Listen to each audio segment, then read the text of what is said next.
brought to you almost live from the Dude in the Basement Studios. Why? Because that's where the good stuff is. It's Sips, Suds, and Smokes with your smoking host, the good old boys.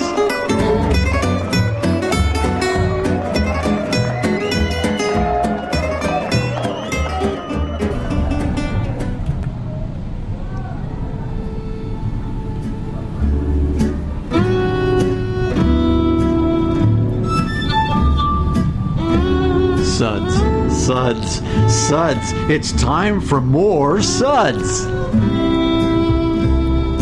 This is Suds on Sips, Suds, and Smokes. I am your host, good old boy Mike, and joining me today are good old boy Ryan. Hello. And good old boy Sean. Hello. And we are recording today at Craft Brewed in Nashville, Tennessee. If you've not stopped by this great establishment in Nashville, Tennessee, definitely stop by. They got two sides of the store. They got a beer side, and they actually have a liquor store on the other side that serves high-gravity beers. In Tennessee, you can't serve beers in one particular place, depending on the split of alcohol content. It's 6% or 6.3? 6.3 is the all right. I knew it was close anyway. It was stump the lawyer of the day. So, today this is actually a brewery takeover with Blue Pants out of Alabama, and if you've not heard our Suds ratings lately, there's number 1, that sucks. Give me anything but a bud. Number 2, was that a belch? Number 3, what a relief. Number 4, a body should really not make that sound. And number 5, every tone's honored. Listen to that hang time, give me another. So those are our Suds ratings here on Sips, Suds, and Smokes. Sean, was that you? Guilty as charged. Blue Pants Brewery Takeover here on Suds for today. Blue Pants is out of Alabama? Madison, Alabama. Madison, yes. Alabama. And anybody know where Madison, Alabama is? That like a big, stump the chump question? Just outside of Huntsville? Just outside of Huntsville. All right. Fooled me. Yep. So maybe they're friends of our buddies from Straight to Ale. I suspect. I'm hoping they share a little wart. Yeah. We'll see. These I've definitely tasted stuff from Straight to Ale alongside these in the past, and I don't think they share yeast, that's for sure, because there's nothing like Straight to Ale beers at all. Today we're actually tasting 3 beers from Blue Pants. It's Hoppy, Tripel, Knickerbocker, and Pinstripe. These are like one of the funkiest beer names. I can't say of all time, but they're definitely out there. So they're all after the name of some style of pants. That is correct. With the Blue Pants Brewery, every beer they come out with has some form or fashion of style of clothing that you wear on the lower half of your body. I wish I had always been in one of these marketing meetings. I mean, that you're sitting there at the table where they're going, okay, guys, we really have to come up with something that's different and innovative. Let's name ourselves after sunflowers. No. And let's name ourselves after, how about the breed of dogs? No. Let's definitely not do that. Let's name ourselves after a really bad style of pants. Sounds great. Yeah, that sounds great. Yeah, let's definitely do that. I'm down. Right? Yeah. I'm down with that. Yeah, sure. No. Wait, how many styles of pants are there? Are you sure that we can make enough of that? Yeah, do we have the copyright on the pants names? Are we going to have to pay somebody? I mean, seriously, it just probably was one of the more interesting marketing meetings that I probably didn't sit down on. So these are definitely very. It's good to always taste, from one common brewery. We definitely do very different segments here in Sips, Suds, and Smokes on different styles. So first up is going to be Hoppy Tripel from Blue Pants.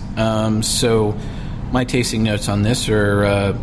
First off, I just can't get through the name of the beer. I'm sorry, but. Has someone broken the Belgian beer Bible by saying the word Hoppy Tripel? Are they going to be banned from Belgium, for life, and they're not going to ever come back? I mean, there's no way that I would say the word Hoppy Tripel. that word hoppy triple is definitely a tip off to what your taste buds need to be ready for. But I've definitely had a lot of hoppy things, and this is definitely not hoppy. This is like slightly hoppy. It's definitely not in the same path as that ambulance whizzing by in the background.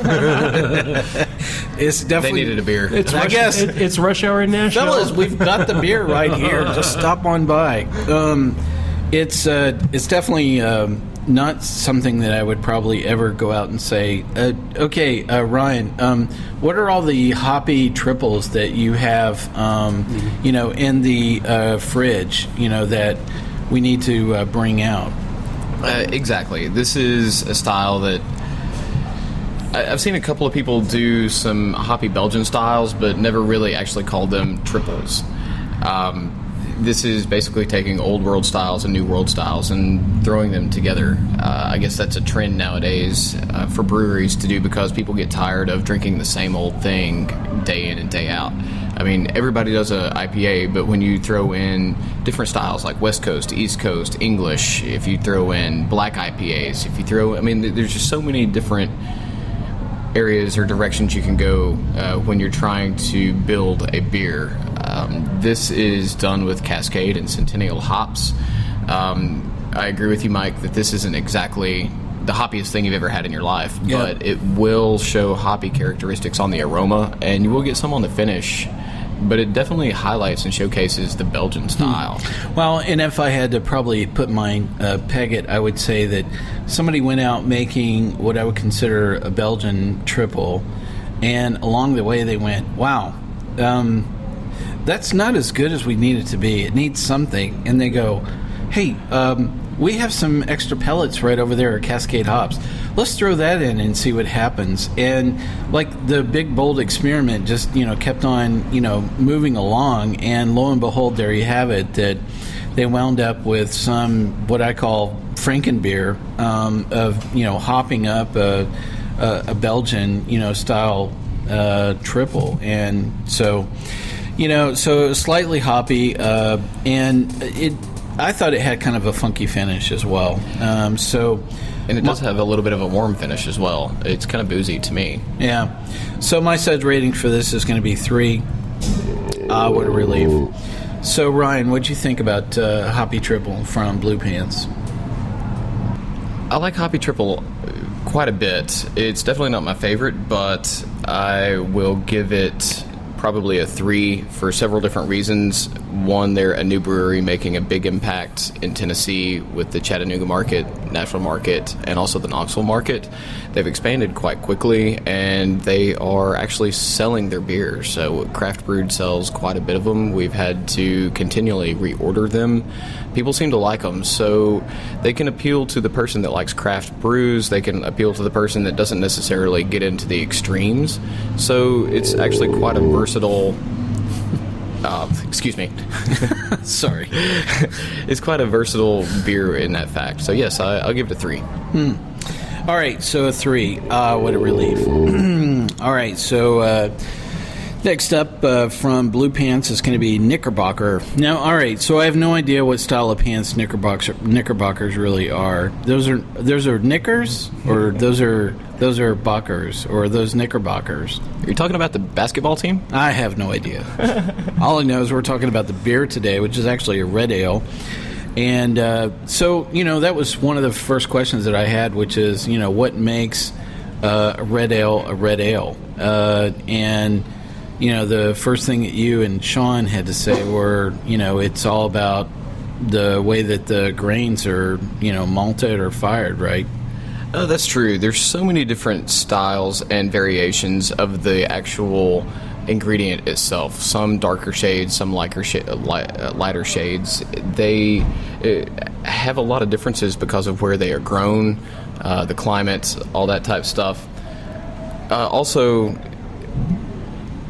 they will differ because of how much or how little they kiln the ingredient when they're malting, when they're drying it from the malt process. So you get your color not only from the grain itself, but from the kilning as the malting process is being finished. seems like everybody does a red ale. Red ales are always out there, but it's not really my style. They're hard to make properly, or they're most of them aren't that great. Knickerbocker to me is very rich. It has a lot of copper tones to it, very brown and slightly red. It is very roasty, a little bit of chocolatey, slightly hoppy. It's not as alcoholic as the Highwater Tripel, so it's only 7%. I say only. Well, it certainly was, great to hear what makes a red ale a red ale. So the Knickerbocker, you're right. I mean, with red ales, it's like you tasted one, you probably tasted half of them, and even with this one, I think the word I wrote down was smooth finish. And definitely for one of our regular hosts, good old boy Jim, it is all about the finish on beer, from his perspective. And, with red ales, to me, it's difficult for me to try and think about them in terms of some order of magnitude, kind of, this is a good red ale or a bad ale, or whatever's in between. They're okay or they suck, and there's like nothing in between, for red ales. But so my rating for the Knickerbocker with a smooth finish is actually going to be 3, which is what a relief. So what's your rating, Suds rating on the Knickerbocker Red Ale, Ryan? Which is interesting to me is I can see a similarity between the Highwater Hoppy Tripel and the Knickerbocker American Red in the fact that it seems to me like they took the Tripel and just threw a lot of hops in it. And they just took the Irish Red Ale and threw a lot of hops in it. They're taking those classic styles and putting an American hop perspective on it. I like it a lot better than a lot of other red ales that I've had. I'm going to give it the same score, which is going to be a 3. A 3, wow. What a relief. All right, so our last beer up here is going to be Pinstripe, which is actually a stout, which is a coffee stout. Yeah, which is definitely a different beer in the mix. And breakfast beer. We've had a lot of stouts, definitely on Sip, Suds, and Smoke. So definitely, if you haven't checked out our blind tasting stout show, you should. And we blind tasted, some 20-plus stouts in that show. The Pinstripe was not one of them. I don't think it was actually shipping at the time we did that show. You had some heavy hitters in that show, though. I mean, name dropping was just... Yeah, it just that's kept true. going. I know, but...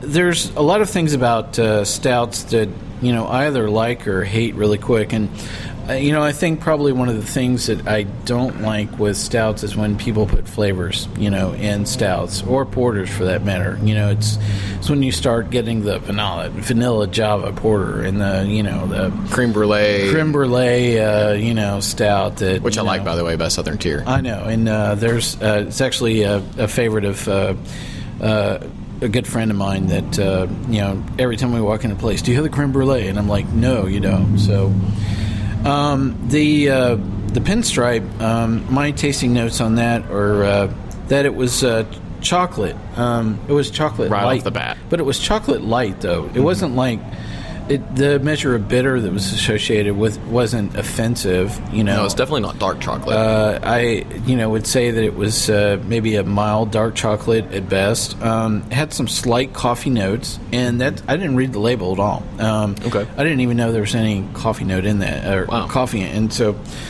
I actually read the label and saw that they sourced some coffee beans from a place that's a roaster out of Huntsville, and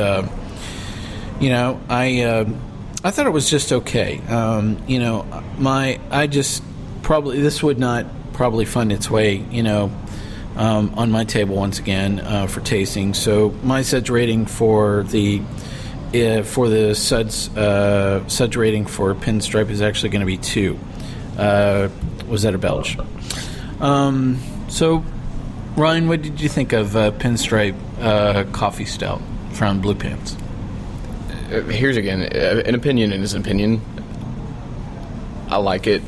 quite a bit, but I do not think that it will stand up to Terrapin's Wake and Bake. I don't think it will stand up to a lot of other beers that are being made locally or regionally or nationally, for that matter. I think it is a great expression. I like the fact that they're trying It's to odd, but it explore actually this. reminds me of 6 Points, 3 Beans Little. You know? Yeah, I get that too. Yeah. I think it's very okay. Let's put it this way: it may be one of the best stouts out of Alabama. What can I say? I mean, Out of all the people on the bottom, you're the best. How do you say that? For breakfast, I mean, I can definitely see putting bacon in this beer. So, I mean, it'd be... Oh, man, I'm telling you, truly. I mean, with bacon, is how can you go anything wrong, bad right? with bacon? Yeah, exactly. You could have, bacon velvet cake or, bacon, turnip greens. I mean, Caesar salad. Yeah, I mean, all of these things. I was thinking about that the other day. I'm like, is there anything bad that I've ever had with bacon? And I'm like, well...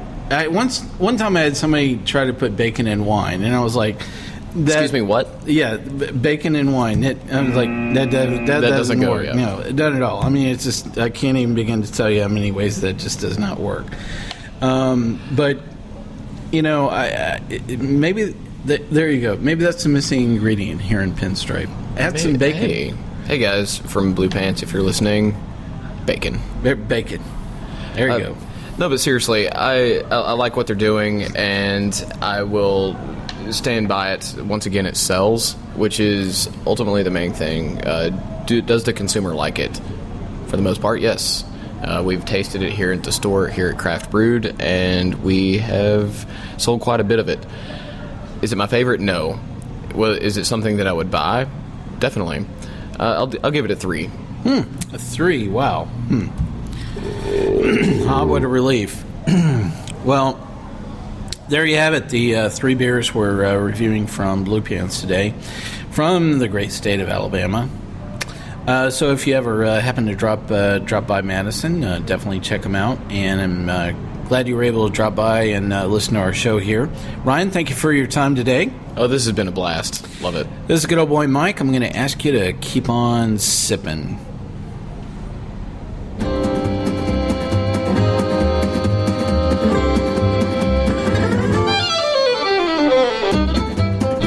This has been a One Tan Hand production of Sips, Suds, and Smokes, a program devoted to the appreciation of some of the finer slices of life. From the Dude in the Basement Studios, your hosts, the Good Old Boys, will see y'all next time.